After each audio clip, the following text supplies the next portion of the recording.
오늘 하나님 말씀의 제목은 바벨탑 사건입니다. 오늘 말씀의 배경은 이렇습니다. 노아의 홍수가 있었습니다. 노아의 8식구만 살고 지구상의 모든 사람들이 다 죽었습니다. 그렇게 노아의 홍수가 끝나고 노아의 가족들은 터키, 아라랏산 주변을 중심으로 살았습니다. 그리고 그곳에서 생육하고 번성하여 수많은 후손들이 생겨났습니다. 이것이 오늘 말씀의 배경입니다. 자, 그러면 오늘 말씀의 내용은 이렇습니다. 온 땅에 언어가 하나였습니다. 사람들이 홍수 이후에 아라랏산 주변에 모여 살다가 사람들이 동방, 다시 말하면 바벨론으로 옮겨가다가 넓은 평지, 시날 평지를 하나 만나게 됩니다. 아, 여기가 좋겠다.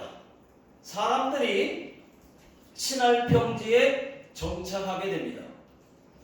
여러분, 시날 평지는 지금의 어디일까요? 이라크의 남부 지역입니다.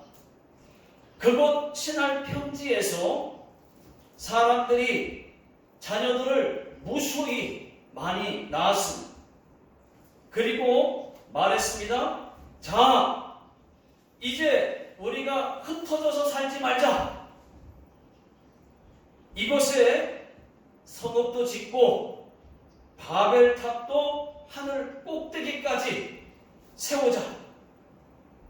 그러자 하고 사람들이 살 집과 도시를 건설했습니다. 그리고 탑도 쌓기 시작했습니다. 그런데 하나님은 그것을 원치 않았습니다.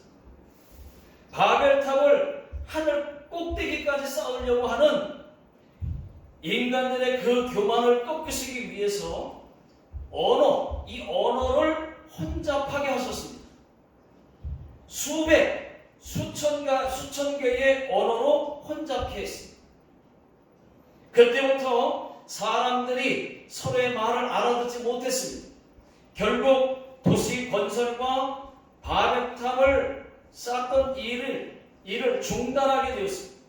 그리고 말이 통하는 사람들끼리 흩어져서 살게 되었습니다. 여기까지가 오늘 말씀의 내용입니다. 저는 오늘 두 가지를 말씀을 드리겠습니다. 첫 번째는 최초의 언어는 하나였다는 것입니다. 자, 1절을 다 같이 읽어보겠습니다. 시작. 온 땅의 언어가 하나요, 말이 하나였더라. 그렇습니다. 최초의 인간의 언어가 하나였습니다. 최초의 인간 아담과 하와가 사용했던 그 언어 하나였습니다. 여러분, 이런 생각을 해보셨습니까?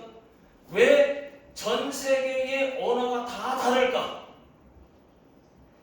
왜 똑같은 사람인데, 입도 같은데, 같은 입에서 왜 다른 언어가 나올까? 그 이유가 여러분 성경에 있습니다. 바벨탑 사건 때문이었습니다. 사람들이 흩어져서 살지 말자고 바벨탑을 쌓았던 것입니다. 근데 하나님 흩어버리시고요. 자, 4절 다 같이 읽어보겠습니다. 시작. 또 말하되 자, 성읍과 탑을 건설하여 그 탑 꼭대기를 하늘에 닿게 하여 우리 이름을 내고 온 지면에 흩어짐을 면하자 하였더니, 거기 보시면은 사람들이 흩어짐을 면하자고 바벨탑을 쌓았다는 것입니다. 바벨탑을 높이 쌓으면은 여러분 멀리서도 보이잖아요. 멀리 갔다가도 바벨탑이 있는 곳으로 다시 모일 수가 있다는 것입니다. 그래서 흩어지지 말자. 모여서 살자. 그런데 하나님은 그런 사람들을 흩어버리셨어요. 다 흩어지게 했어요. 흩어버리셨을까요? 그 이유가 창세기 9장 1절에 나와 있습니다. 자, 창세기 9장 1절 읽어보겠습니다. 시작. 하나님이 노아와 그 아들들에게 복을 주시며 그들에게 이르시되 생육하고 번성하여 땅에 충만하라. 예, 하나님은 인간들이 생육하고 번성하여 땅에 충만하길 원하셨습니다. 땅에 충만하라.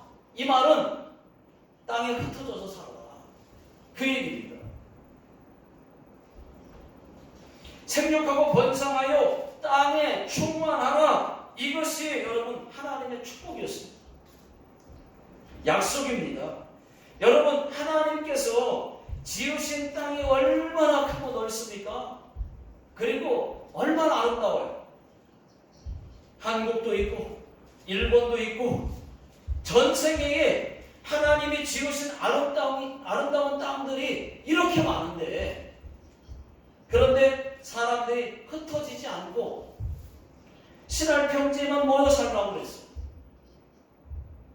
그래서 하나님께서 언어를 혼잡하게 했습니다.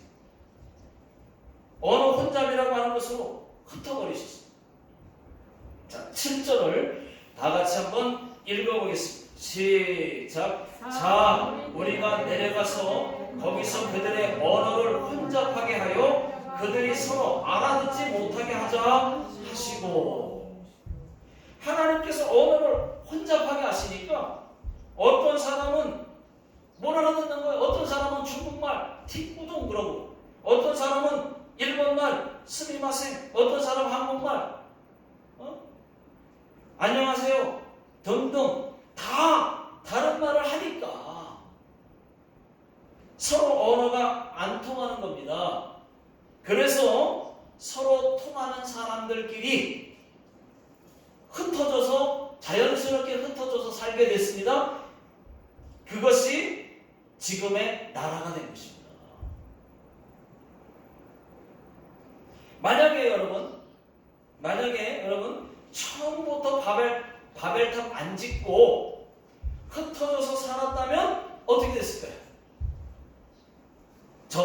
그랬다면 저는 일본어 걱정 안 하고 살았을 겁니다. 근데 제가 바벨탑 때문에 일본에 와서 지금까지 일본어를 걱정하고 있습니다. 여러분, 지금 전 세계의 언어가 몇 개인 줄 아십니까? 약 7,000개의 언어가 있다. 영어, 독일어, 프랑스어, 일본어, 중국어, 한국어, 인도, 아프리카 등등 얼마나 많아요. 약 7,000개의 언어가 있다. 한 개였던 언어가 바벨탑 사건으로 수천 개의 언어가 생긴 겁니다. 그 많은 언어를 여러분 하나님이 만드신 거예요. 여러분, 제가 묻겠습니다. 언어를 누가 만들었습니까? 일본어를 누가 만들었어요? 한국말을 누가 만들었습니까? 만든 사람 없습니다. 하나님이 만들었습니다. 한국말 세종대왕이 만들었다고요? 아니죠. 한글을 만든 거죠. 한국말을 만든 게 아니에요.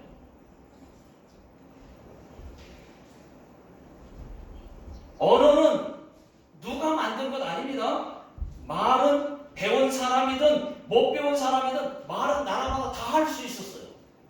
그래서 말하면서 야, 우리 문자가 필요하지 않냐? 글자가 필요하지 않냐? 그래서 말하면서 글자를 만들자. 말은 다 할 수 있었다. 그래서 문자가 필요해서 글자를 만든 것 뿐입니다. 말은 하나님이 만들었다는 것을 믿으시기 바랍니다. 여러분, 하나님의 능력이 엄청 놀랍지 않습니까? 언어 혼자 한 번에 수천 개의 언어를 만들어버렸어요. 여러분, 여러분 수천 개의 언어를 만드신 분이 우리 하나님이십니다. 그 수천 개의 언어로 우리가 기도해도 하나님이 다 들으세요. 다 아십니다. 참고로 하나 더 말씀을 드리겠습니다. 7절을 보시면은 하나님을 우리라는 표현이 있습니다. 우리가 내려가서 라는 말이 있습니다. 여러분 오해 없기를 바랍니다. 분명히 하나님은 한 분이십니다. 한 분이신데 자 우리가 내려가서 우리라고 하는 복수의 단어를 썼습니다. 여러분 그렇습니다. 하나님은 한 분이시지만 삼위일체의 하나님이십니다. 믿습니까? 이것은 신학적인 용어입니다. 기독교는 삼위일체의 하나님을 믿습니다. 성부, 성자, 성령, 성부 하나님, 성자 예수님, 성령 하나님, 이렇게 삼위일체의 하나님을 믿습니다. 그러므로 하나님은 한 분이시라는 것입니다. 여러분 삼위일체를 이해하시려면은 하나님은 한 분이라고 하는 그 전제하에 이렇게 이해를 하셔야 됩니다. 한국의 피영민 목사님께서 이런 말씀을 하셨습니다. 하나님은 한 분이며 삼위이며 한 분이십니다. 그랬어요. 또 하나님의 존재 양식은 인간의 존재 양식과 다르다고 했습니다. 인간은 한 존재가 세 존재가 될 수가 없어요. 세 존재가 한 존재가 될 수가 없어요. 인간은. 그러나 하나님은 한 분이며 삼위이고 삼위이며 한 분이라고 하는 이 존재 양식을 띠고 있다는 것입니다. 인간의 머리로는 여러분 이해가 안 돼요. 안 될 것입니다. 그럼 왜 하나님은 한 분이며 삼위이고 삼위이며 한 분으로 존재하시느냐? 여러분 하나님이시기 때문에 가능합니다. 하나님이시기 때문입니다. 인간이 아니어서 그렇습니다. 성부, 성자, 성령은 여러분 각각 다릅니다. 하시는 일도 다릅니다. 다르면서도 또 한 분이십니다. 자리, 위치가 하는 일이 달라요. 다르면서도 또 한 분이라는 거예요. 사람들은 이것을 이해하기가 어려울 것입니다. 그래서 아주 유명한 신학자 성 어거스틴이 삼위일체에 대해서 다음과 같이 말을 했습니다. 나는 이해가 안 되지만 믿겠다. 그러므로 여러분 삼위일체를 이해하지 마시고 여러분 믿으십시오. 믿으시라. 하나님의 존재 양식이 그렇기 때문에 이해는 안 되겠지만 그러나 믿을 수는 있습니다. 우리 기독교는 삼위일체의 하나님을 믿습니다. 자, 첫 번째는 언어가 하나였다는 것. 자, 두 번째는 교만하면 안 된다는 것입니다. 자, 4절을 다시 한번 읽어보겠습니다. 자, 4절 시작. 또 말하되 자 성읍과 탑을 건설하여 그 탑 꼭대기를 하늘에 닿게 하여 우리의 이름을 내고 온 지면에 흩어짐을 면하자 하였더니. 사람들이 얼마나 교만한지 교만이 하늘을 찌릅니다. 바벨탑을 하늘 꼭대기까지 쌓자고 했습니다. 그리고 우리의 이름을 내자고 했어요. 우리 이름을 내자. 또 그럴 만한 것이 이때 문명이 굉장히 발달을 했습니다. 또 건축 기술도 발달했어요. 어떻게 알 수 있느냐? 여러분 3절을 한번 보십시오. 3절. 다 같이요. 3절 시작. 서로 말하되 자 벽돌을 만들어 견고히 굽자 하고 이에 벽돌도 역청으로 진흙을 대신하고. 그때 당시에는 여러분 벽돌을 만들 수가 있었어요. 벽돌을 만들었을 뿐만 아니라 벽돌을 굽기까지 했습니다. 벽돌을 만들어 견고히 굽자 그랬거든요, 성경에. 그만큼 단단한 벽돌을 만들 수 있었다는 말입니다. 그뿐만이 아닙니다, 여러분. 진흙 대신에 역청을 쓸 정도로 건축 기술이 발달했다는 것을 알 수가 있습니다. 그래서 교만했던 겁니다. 기술이 있으니까.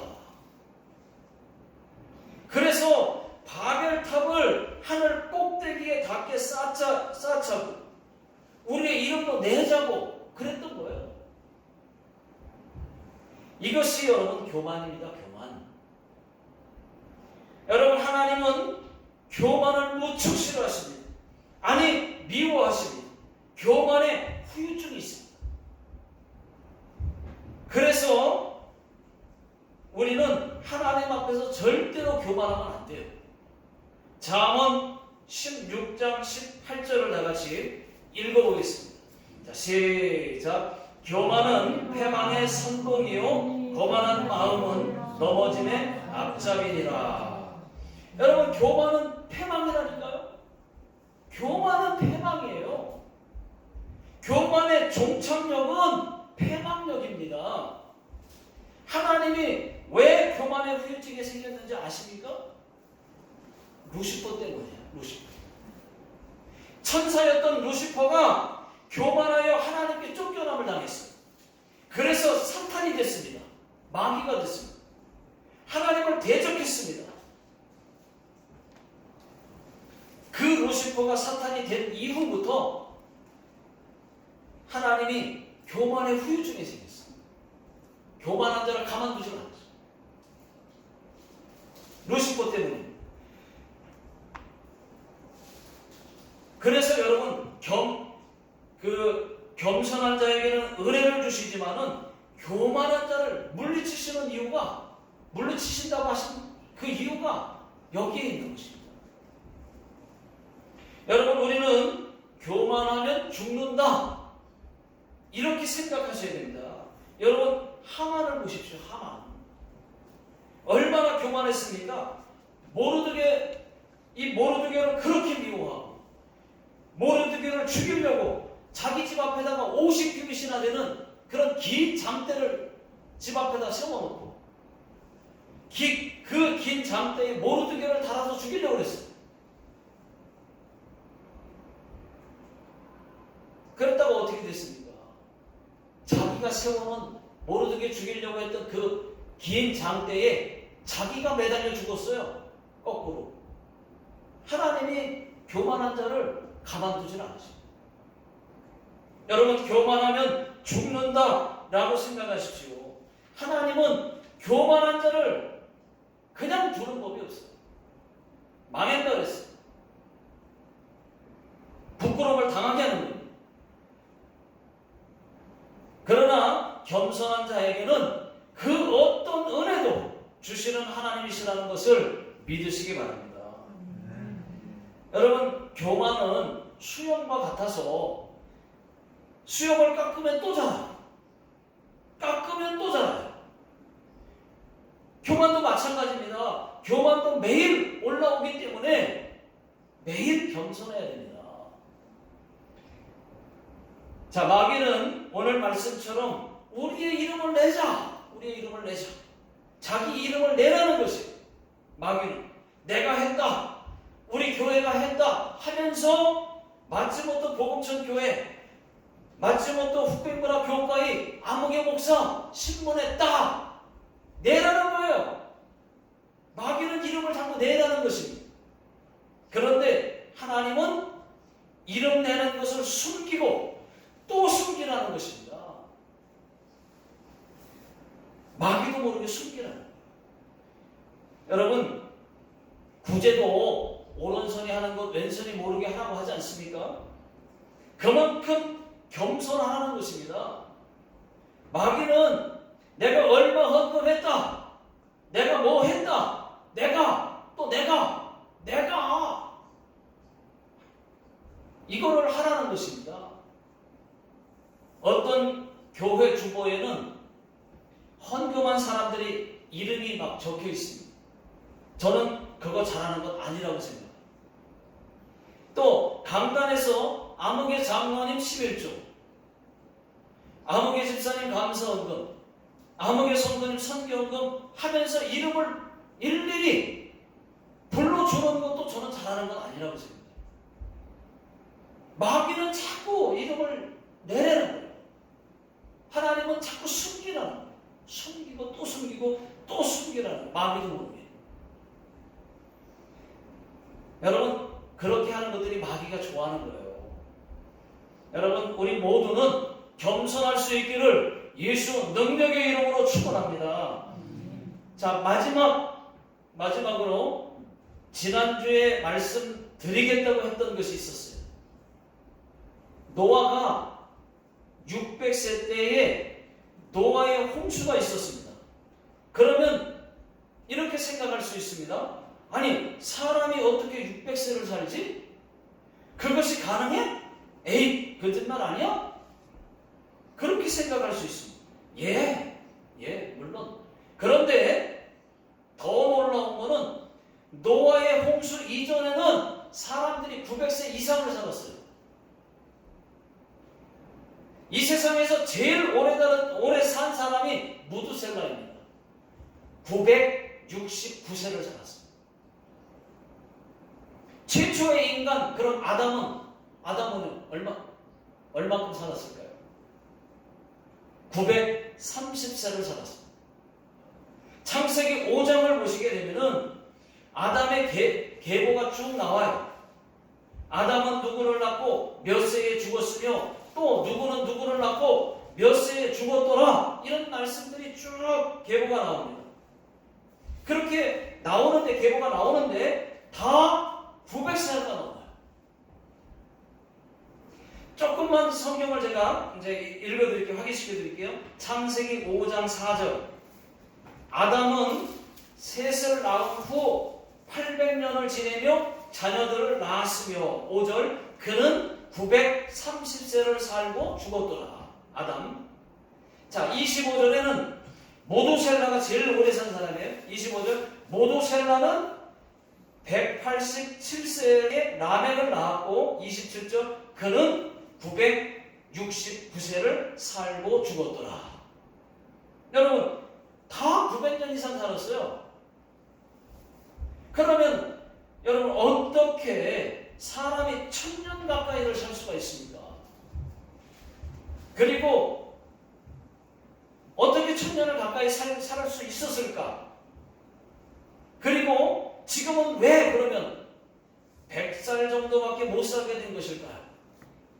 먼저 여러분, 제가 사람이 어떻게 900년, 1000년을 가까이 살 수 있었을까요? 제가 그거 먼저 말씀드릴게요. 노아의 홍수 이전에는 가능했습니다. 그 기준이 노아의 홍수에 있어요. 노아의 홍수 이전에는 900살 넘게 살 수가 있었어요. 하나님이 하늘을 만드실 때, 천지 창조하실 때 둘째 날 하늘을 만드셨거든요. 그 하늘을 궁창이라고 했어요. 그 궁창 하늘을 만드시고 하늘 위의 물과 하늘 아래의 물을 나뉘어라. 그러니까 하늘 위의 물과 하늘 아래의 물을 만드셨단 말이에요. 자, 창세기 그런가 안 그런가 1장 7절 그리고 8절을 한번 읽어보겠습니다. 자, 시작. 하나님이 궁창을 만드사 궁창 아래의 물과 궁창 위의 물로 나뉘게 하시니 그대로 되니라. 8절. 하나님이 궁창을 하늘이나 부르시니라. 저녁이 되고 아침이 되니 이는 둘째 날이라. 여러분, 하늘 아래의 물이 무엇이겠습니까? 바다죠. 하늘 아래의 물은 바다예요. 그러면 하늘 위의 물은요? 바다만큼이나 되는 물이 하늘 위에 또 있었다는 것입니다. 그 바다만큼이나 되는 그 물이 다 노아 홍수 때 다 쏟아졌으니까 지구가 완전히 잠길 수 있었던 거예요. 노아의 홍수가 있기 전에는 하늘 위에 물, 그게 그 물층이 있어가지고 뜨거운 태양이 비추게 되면은 그 물층을 한번 통과해서 인간에게 비춰졌기 때문에 여러분 그때는 지금처럼 뜨겁지가 않았어요. 가장 인간이 살기 좋은 환경이었습니다. 가장 공기가 좋고 가장 좋을 때였습니다. 그때는 그래서 900세 이상을 살 수 있었습니다. 그런데 노아의 홍수 이후에 홍수가 있은 다음에 인간의 수명이 갑자기 뚝 떨어지는 것을 볼 수가 있어요. 500살대로 뚝 떨어졌어요. 900년 살던 사람이 400년 가까이가 갑자기 떨어지면서 500살 정도로 떨어졌어요. 점점 더 떨어지더니 119살로 때로 급격히 떨어진 것을 볼 수가 있습니다. 자, 성경을 보겠습니다. 창세기 11장 10절, 11절을 한번 읽어보겠습니다. 자, 시작. 셈의 족보는 이러하니라. 셈은 100세 곧 홍수 후 2년에 아르박삿을 낳았고 11절 아르박삿을 낳은 후에 500년을 지내며 자녀를 낳았으며. 홍수 이후에 여러분 셈은 노아의 아들입니다. 셈은 500세까지 살았어요. 그 다음을 보십시오. 그 다음을 보시면 더 떨어져요. 나이가 점점 더 줄어드는 것을 볼 수가 있어요. 13절에 보시면은 500년에서 403년, 그 다음 19절에 보면 209년, 23절에는 나홀이 200년으로 떨어졌어요. 그 다음 25절에 보면은 데라를 낳은 후에 119년을 지내며 자녀를 낳았으며. 119년만 지내며 119살까지 살았어요. 그러니까 100세 시대 119년, 120년 정도 그때는 살았다는 거예요. 갑자기 확 떨어진 거죠. 그러니까 하늘 위에 그 물이 있었는데 그 물층이 완전히 노아가 때 쏟아지고 나니까 태양이 직사광선으로 찌니까 오존층도 다 파괴되고 공기가 다 오염되고 하니까 수명이 갑자기 줄어들었는데 그전에는 80살, 90살 살기도 힘들었어요. 어느 때. 그런데 지금 과학이 그나마 과학이 발달하고 의학이 발달하다 보니까 그 의학으로 과학으로 수명을 조금 더 연장시켜서 지금 100세까지 사는 거 아닙니까? 그렇게 된 거예요. 여기까지 기도하겠습니다. 하나님 아버지, 인간이 겸손해야 되는데 너무나도 교만해서 하나님을 대적할 때가 있고 하나님을 마음을 아프게 할 때가 있습니다. 하나님을 믿으면서 일평생 사는 동안에 겸손하게 해 주시옵소서. 하나님을 더 잘 섬기게 해 주시옵소서. 지금은 우리 주 예수 그리스도의 은혜와 하나님 아버지의 극진하신 사랑하심과 성령님의 위로하심이 오늘 다시 한번 결단하고 돌아가시는 모든 성도님들 머리 위에, 또 자녀들 머리 위에, 직장과 사업장 위에 지금으로부터 영원토록 함께 하시기를 예수님의 이름으로 간절히 축원합니다.